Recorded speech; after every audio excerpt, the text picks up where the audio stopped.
Hello everyone, আপনারা চলে এসেছেন দিল তো বাচ্চা জি চ্যানেলে। আমি স্মিতা, আর আজকে আমরা এসেছি কুমোরটুলি। দিনটা ছিল মহালয়ার দিন, 2রা অক্টোবর। জানি পোস্ট করতে অনেক দেরি হয়ে গেল, আসলে এত ব্যস্ততার মধ্যে এডিট করা হয়ে ওঠে না। তাছাড়া আমি একটু কুড়ে, তো ওই জন্য ওভারঅল আমার এডিট করা হয়নি, পোস্ট করা হয়নি। তো এখানে আসার জন্য আমরা দুপুর 2-3টে নাগাদ বেরিয়েছিলাম, তার কারণ আমাদের সকালে মর্নিং ডিউটি ছিল, সেটা কমপ্লিট করে এসে তারপরে আমরা বেরিয়েছি। যেহেতু আমরা এবার লাস্ট ইয়ার, তো আমাদের একদমই টার্গেট ছিল ওখানে যাওয়ার, শাড়ি পরে যে কোনো পরিস্থিতিতে। তো আমাদের রুমমেটরা তো বলেই দিয়েছিল যে আমরা ওখানে যেতে পারবো না এত রেডি ফেডি হয়ে। এমনিতেও কুমোরটুলি জায়গাটা শোভাবাজার মেট্রো স্টেশনের অনেক কাছেও, তাছাড়া আমরা কয়েকবার এসেছিও এখানে, তো ওই কারণে আমাদেরও যেতে কোনো প্রবলেম হয়নি। আশা করি ভিডিওতে দেখে আপনারা বুঝতেই পারছেন যে কি পরিমাণ ভিড় এখানে, একটুও দাঁড়ানোর জায়গা ছিল না। কুমোরটুলি জায়গাটা আমাদের কলকাতার একটা ঐতিহ্য।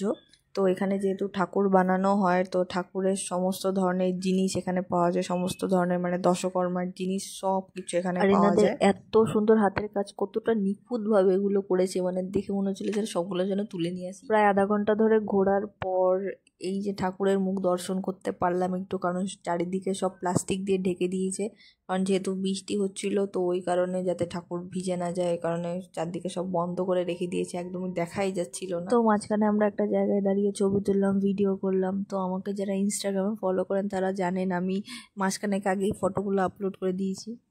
তো যেতে যেতে দেখলাম যে এখান থেকে ঠাকুরগুলো নিয়ে যাওয়া হচ্ছিল, মানে যারা অর্ডার করেছিল তারা এই ঠাকুরগুলো নিতে এসেছিল, তো ওই কারণেই নিয়ে যাচ্ছিল। অলমোস্ট এখানে সব ঠাকুরই কমপ্লিট, কারোর একটু সাজ পোশাক বাকি আছে, কারোর একটু রং করা বাকি, আদারওয়াইজ সব কমপ্লিট। এখানে সব ধরনেরই ঠাকুর পাওয়া যায়, ছোট বড়, যে যেরকম অর্ডার করে সেরকম। তাছাড়া ওনারা হয়তো নিজেরা কিছু বানিয়ে রাখেন, যেগুলো পরবর্তীকালে সেল করে। কুমোরটুলি নিয়ে আমার আরেকটি ব্লগ আছে, সেখানে আমরা এনটিএস এর তরফ থেকে ঠাকুর নিতে গিয়েছিলাম।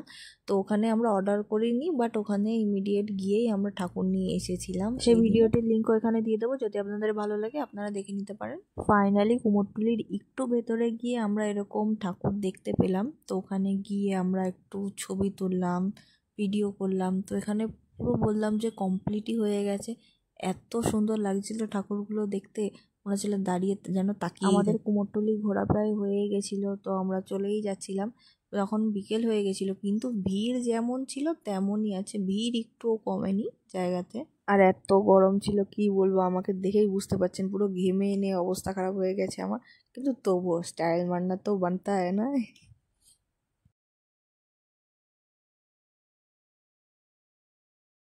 তো আমরা বেরিয়ে ভেবেছিলাম একটু রাজবাড়ি যাব, এত কাছে থেকেও কখনো যাওয়া হয়নি, কিন্তু গুগল ম্যাপ ধরে আমরা যাচ্ছিলাম। তো যেতে যেতে এই প্যান্ডেলটিও দেখলাম, যেটা এখনো কমপ্লিট হয়নি বলে ঢেকে রেখেছিল। আর রাজবাড়িটা ছিল রাস্তার একদম ওই পারে, আর এই পারে হচ্ছে কুমোরটুলি। যারা মেট্রো করে আসবেন তারা এইখানে এই লাল মন্দিরটা দেখলেই বুঝতে পারবেন যে একদিকে রাজবাড়ি আর একদিকে কুমোরটুলি আছে। অবশেষে আমরা রাজবাড়ি পৌঁছালাম ঠিকই, কিন্তু পৌঁছে জানতে পারলাম রাজবাড়ি বন্ধ, পুজোর টাইমেই খোলা হবে, তাই ওখান থেকে আমরা চলে এলাম। তো বন্ধুরা, আজকের ব্লগটা এখানেই শেষ করছি। যদি আজকের ব্লগটি আপনাদের ভালো লেগে থাকে অবশ্যই লাইক কমেন্ট শেয়ার করবেন, আর যদি এরকম ভিডিও আপনারা আরও দেখতে চান অবশ্যই আমার চ্যানেলটিকে সাবস্ক্রাইব করে দেবেন। থ্যাংক ইউ, দেখা হচ্ছে নেক্সট ভিডিওতে। Bye bye, good night, sweet dreams.